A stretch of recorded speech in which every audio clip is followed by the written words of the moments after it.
yes, like your eggs should not be all in one basket, have a yeah. bunch of things going at the same time. And I mean, the only good thing about COVID, I know it has been so horrible and so many people lost their lives, but I do Mm, hope there were some positives where people got to see their families more. My husband used to travel for work so much, and then I yeah. was working all the time. So this was, the first time we actually like really got to hang out with each other like for Uh-huh. more than like a It couple days is. at a time.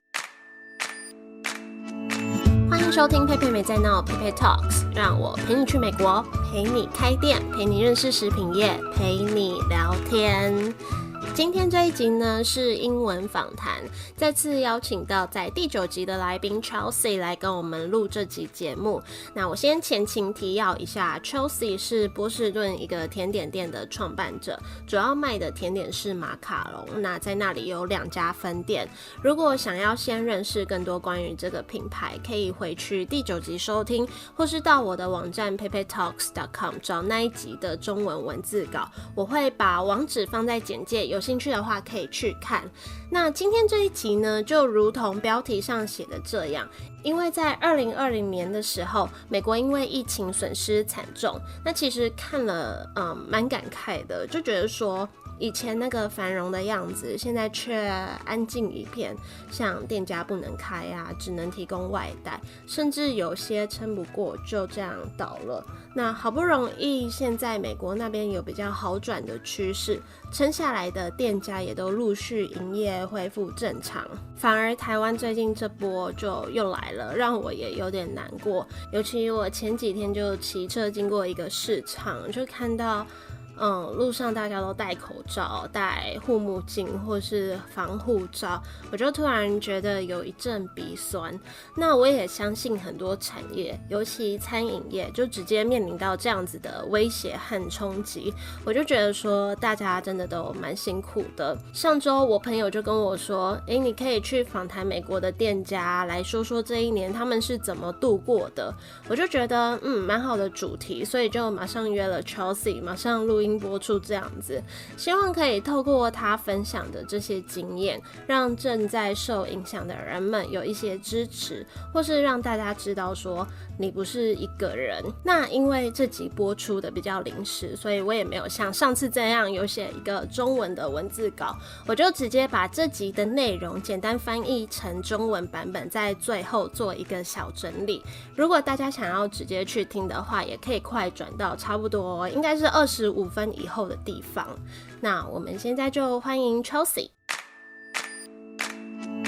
Hi Chelsey. Hi Pei, how are you? I'm good. Thank you for coming to my podcast again. Yes, thanks for having me come back. I enjoyed it the first time, so I was so excited to see that you asked me to come back again. So as I mentioned, the COVID gets more serious in Taiwan these days, and like we started to work from home and people cannot go to restaurants, they can just take away. So it's a huge pain for the food industry. It's a huge pain for me too, because I cannot go to coffee shop anymore. I know. Imagine how much home cooking you've had to do. It's not fun. Yeah. And I need to work with my sister. I hope she won't listen. Yeah. So this situation happened in the United States since like 2020 in March. Yes. Today I want to ask you to share with us about like this experience during this year, and can you talk about what happened at that time and how it looks like in the States, especially for the food industry, and as a business owner, how you feel? Absolutely. So I remember it was March 2020, so March of last year. It was the beginning of March, and I remember hearing on the news kind of some things about the coronavirus, and people were starting to get nervous. So we had a bunch of in-person baking classes coming up. So I remember just kind of thinking, should I cancel these? Is this bad, or is there nothing to worry about? And we're just kind of getting scared. But I did end up canceling those first classes, and that's when on the news they asked for everything to shut down. So they wanted to close everything down for 2 weeks. So they thought Mm, that after closing for 2 weeks, if everyone completely stayed home, that that would stop the spread and that everything would kind of go back to normal from there. So, we were completely closed in our Somerville location, and then our Boston public market location, mm-hmm, they closed the whole market down. So, mm, I stayed home for 2 weeks, and then after I was going crazy at home, and then after the 2 weeks, they were saying that it did not seem like it was making, that big of a difference, and they wanted us to stay home longer. yeah. So I started going into work just because I was going crazy at home. Uh-huh. So I was just going in by myself and either cleaning or, trying to see if there were any orders for takeout. Like if anyone just wanted to pick something up, I would work on that order. Um, Uh-huh. but it was so slow. So I was doing that for a little while and then just closed completely because I was going in all day, sometimes for nothing, but I just didn't want to just sit at home. I felt guilty. Mm-hmm. So, like, I know because you have two locations, and I know you finally decided to close one retail location. How long did you take to face this reality and decided to announce that I want to close this retail store? Yeah, it was pretty quickly actually, because once I came to work and realized that I was coming in and no one was ordering, no one was even out on the streets, especially Boston has so much traffic. And when I could drive to work and Mm-hmm. with like no cars, I knew that it was bad. So probably about another 2 weeks later, 2 to 3 weeks later is when I decided, okay, it's just not worth it. So we just shut down the location. We furloughed the entire staff, which was horrible. And we were hoping that it would just be a short term solution, and then in like a month or so we would Mm-hmm. be back and running again. But it was much longer than that. Is that because like you can't pay for employees Yes. or rent Yep, anymore? exactly. So Yeah. basically, we could have people coming in, but if no one bought anything, we have all these bills piling up, especially, rent, Mm-hmm. utilities you still have to pay, and the employees, but no one's buying anything. So at the beginning, before the government kind of started with all of their grants, which were a huge help, once they Mm-hmm. started with the programs, like the PPP, and the SBA was doing some loans as well. And then once we got some of that funding, then we were able to bring the staff right back on. But especially at the beginning, there was no sales, there was no you wouldn't see anyone all day. So it just didn't make sense to Mm. have, people coming in making product, but no one to buy it. That's really crazy. I'm Yes. really scared. Yes, it was horrible. It was horrible. It was a Yeah. very depressing Yeah. month. And so, as I know, lots of restaurants, like they face this situation, they started to focus on delivery. But your main product is macarons, and it is easy to break, not easy to deliver. So, how did you do to change your business model to still survive? Yeah, so we definitely package the macarons differently. We're trying to make them kind of as safe as possible. We also partnered with, all of the delivery platforms, so, Uber Eats, Mm-hmm. Postmates, Grubhub, and we let the drivers know. We were very specific about how to handle it and that they're fragile. And luckily, we had very, very minimal breakage, which was awesome.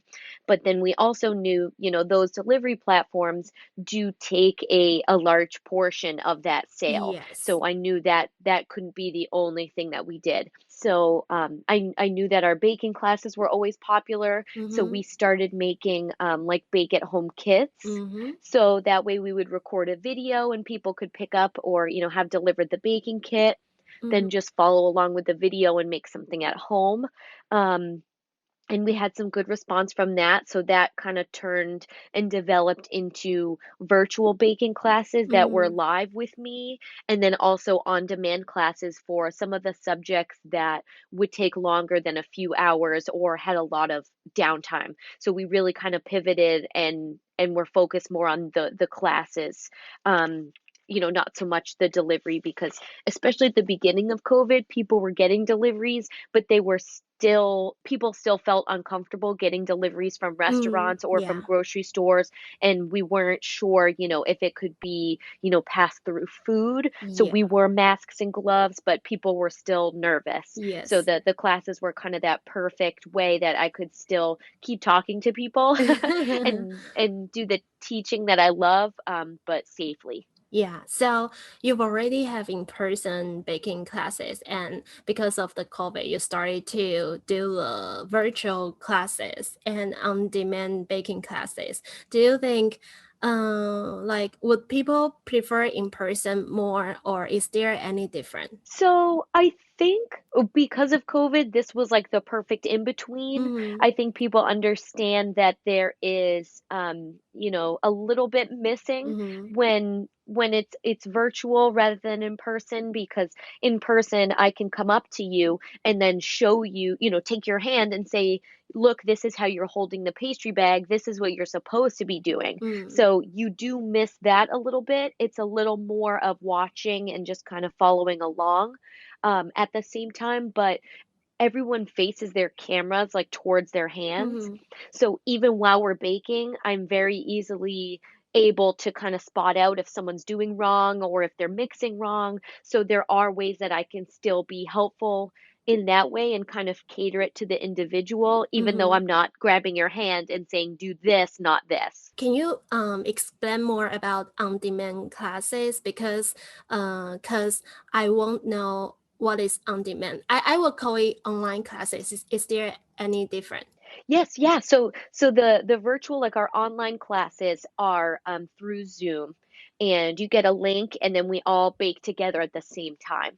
So on demand is we have a pre-recorded class and you get the link with a passcode to access that pre-recorded class at any time, but it's different subjects. So like we have one that's for making croissants at home, because if you were to have a class on making croissants, it would have to be like 7 hours long. Yeah. Exactly. The shortest I could get it down to would be 7 hours.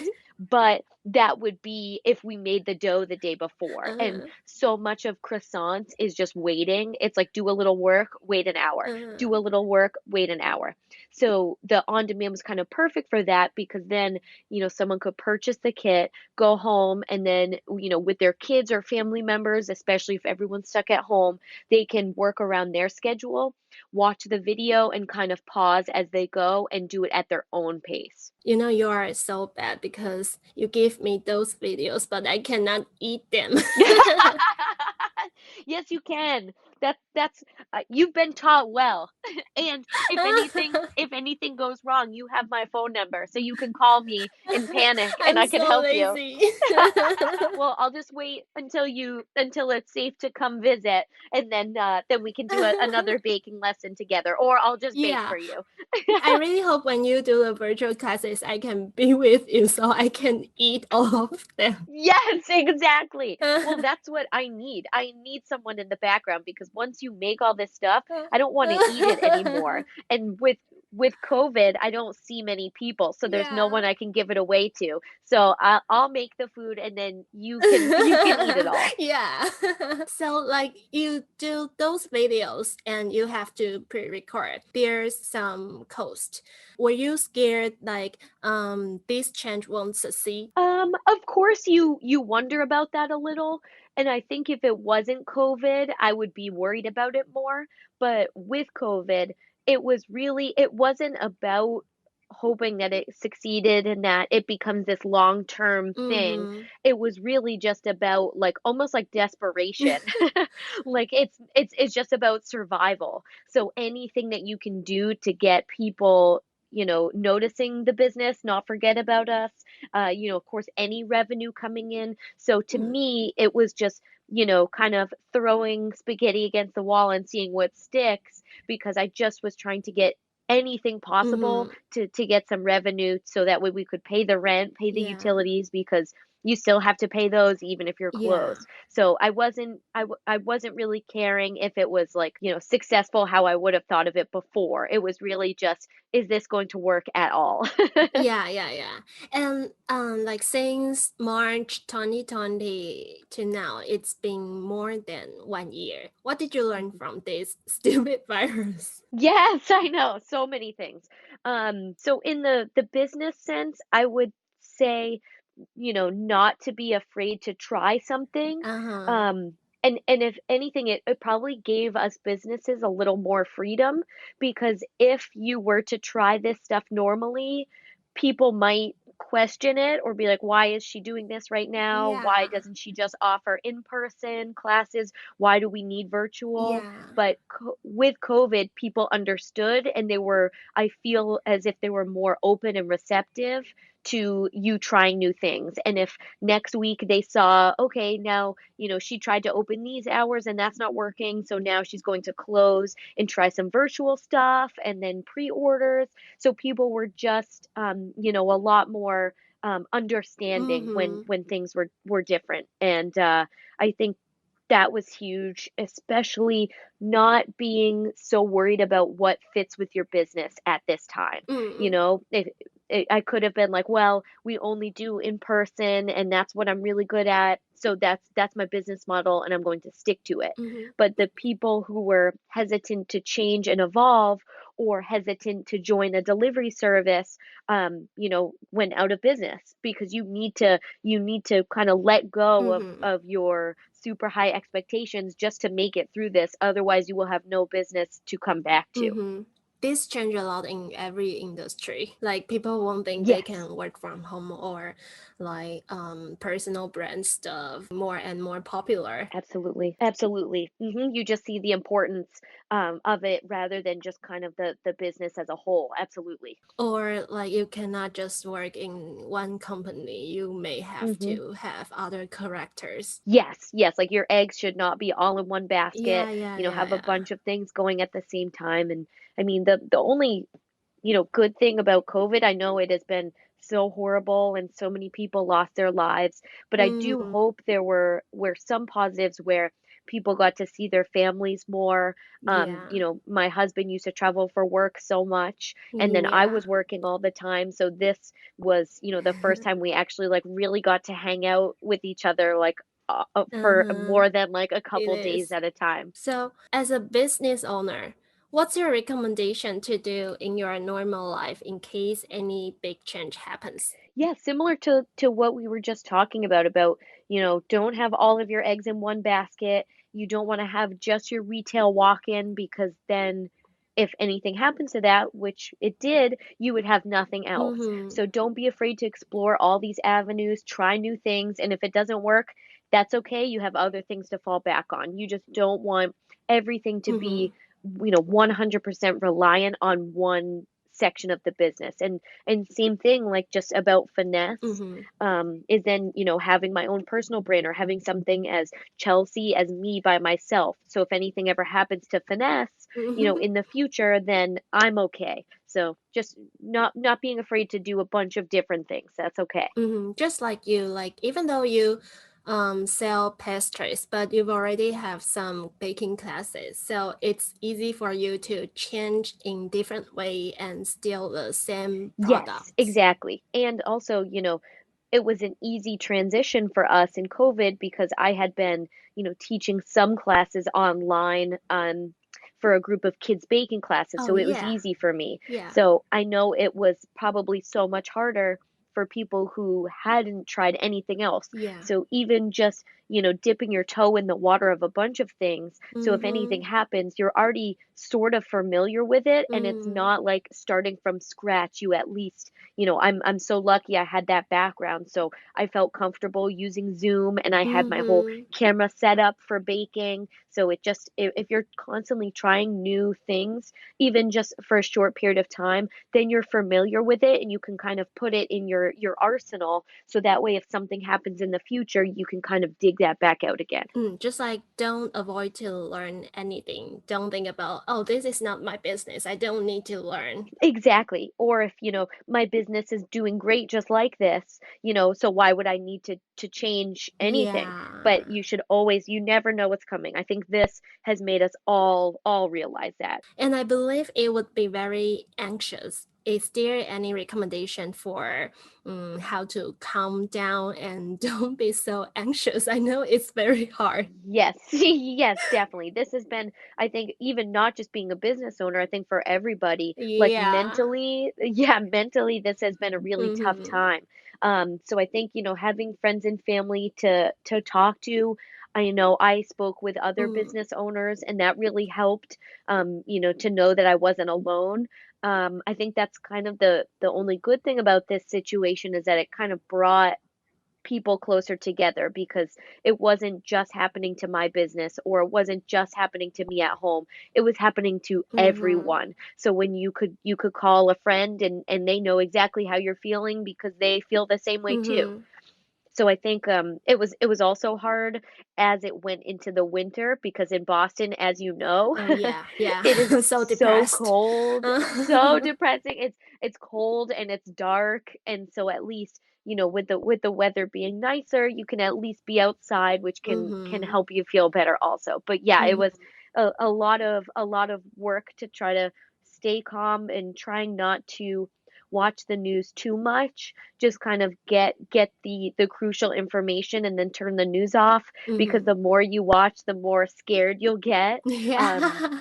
so really just kind of getting the information and then, go outside, try to do anything to stay mentally sane. Is it become better? Definitely. So, personally and for the business. So mentally, I know now we have had a lot of people, I think over 50% have had at least one of the two doses of the vaccine. Okay. So that has been great. So I know people are feeling more comfortable. Mm-hmm. Just last week, actually on Saturday, a few days ago, they lifted all restrictions. Mm-hmm. So that way, businesses can be at full capacity. I know people are still wearing masks and are still being careful, of course, Yeah. but it seems that we're kind of headed in the right direction, hopefully. But people are still being careful. Okay, finally. Is there anything you want to share with any owner in the food industry who is under this situation now? Yes, so I think the same topics that we were mentioning is don't be afraid to try something new, especially because of COVID. Customers and everyone is very understanding. So if you are trying new or different things, this is the perfect time to try it because Mm. everyone knows that we're in uncharted territory. Mm-hmm. I think having a great team as well can really help you get through this. And I know that's been one of my driving factors is just trying to get all of our staff back, which we now do have, which is awesome.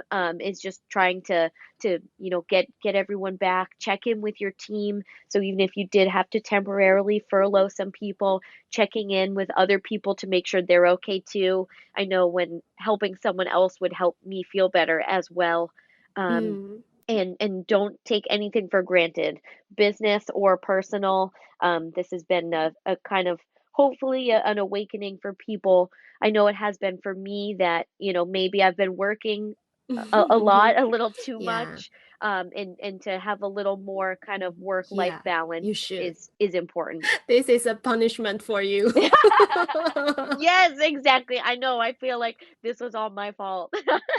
Okay. Thank you so much for sharing today. Thank you for having me, Pei. And next time, hopefully it's not because of a pandemic, but next time I'm back, I'll be excited to come back and hopefully be talking about how business has been thriving now that everyone's back to normal. Yes, yes, I'll invite you again. Yes, perfect, perfect. And stay safe. And You I hope that we too. get to talk soon.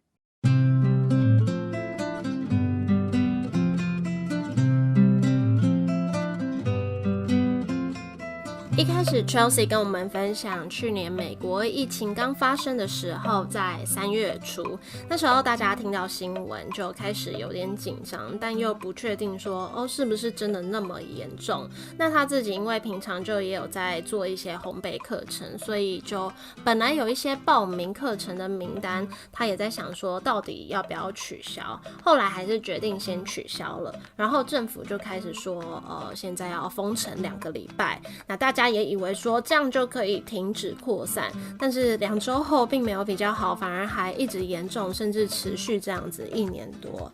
那一开始封城的时候啊，他还是会去店里去看一下有没有人要外带，因为房租还是要缴啊，但就真的都没有人，所以还是决定说先关店好了。那还好说政府后来有释出一些补助啊贷款，才算是让这些中小企业有度过那个时期。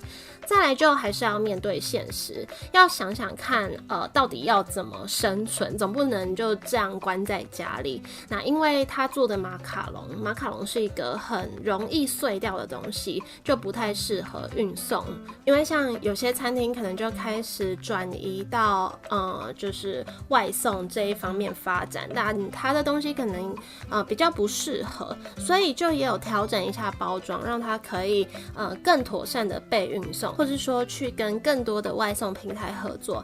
但其实这些平台抽成都抽很多嘛，如果有在用 Uber Eats 或 Foodpanda 的人应该都知道平台真的抽蛮多的，所以说也知道这个不能只是唯一的解决办法。那因为本身就有在做烘焙课程，那课程也蛮受欢迎的，所以就开始制作一些烘焙材料盒啊，搭配影片和食谱，让大家可以在家里制作。因为那个时期大家对于这种外带外送的食物也不太安心，如果可以自己在家里制作的话，大家也是比较放心的。那后来就也有开始做线上课程，就是用 Zoom 这样子做同步的烘焙教学这样。因为疫情呢，大家开始比较可以接受或是理解这样子的教学方式，而且因为有些甜点像是可颂啊，至少需要7个小时的制作时间，这种东西就也很难面对面教学，因为你要去等那些面团发酵或者是烘烤的时间，所以这个时候影片就是很好的方式。总之呢，在这个时期就是去尝试各种方式，让大家不要忘记我这个品牌，然后让自己还有一些收入的来源这样。那也从这次的疫情呢学到一些事情，像是不要害怕去尝试新的东西，这其实也给了店家一些自由。因为如果是在正常的情况下，你去尝试一些新的东西，比如说在正常的情况下你去做什么虚拟课程，人家就会说你做这个干嘛，你是就是为什么不要面对面就好，这样不是比较好吗？但是因为说在这样子辛苦的大环境下，你去尝试新的东西，消费者就比较可以理解你，就可以更尊重，不用担心说我这家店就是适合怎样特定的经营方式。再来就是不要把鸡蛋都放在同个篮子里，可以去同时从事好几件事情。而且也是因为这波疫情有更多时间跟家人相处，像他先生之前都要出差，现在就更多时间可以2个人一起待着，也让自己有个机会停下脚步休息，而不是像以前一样这样拼命的忙碌。再来呢，他也建议店家们可以平常就去想想看有没有一些其他的盈利模式，而不是就只专注在一种依赖同一件事情，然后不要害怕去尝试新的东西。这样子的话呢，发生什么事情或改变就可以适应的比较快速。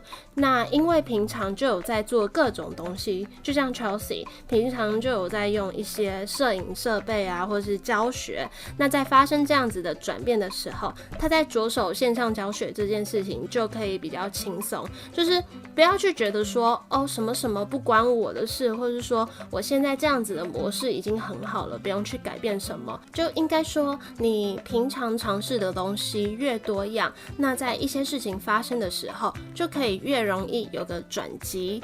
当然呢，这个时期我们会感到焦虑，但就尽量去有个支持自己的体体系，像不管家人啊，或是朋友，或是其他店家，你就会知道说自己不是一个人的。那也因为这样子呢，大家的关系好像又更靠近一点，因为这件事情是干涉到每个人的事情，不是自己一个人的事情。然后有时候也可以适时的关掉电视新闻，让自己不要一直处在这种焦虑害怕的状态下。最后呢，想跟大家分享的就是不要把任何事情都视为理所当然，不管是对公司或是对个人。再来是关心身边的人，你的团队等等的，就互相帮助，因为在帮助别人的同时也是帮助自己。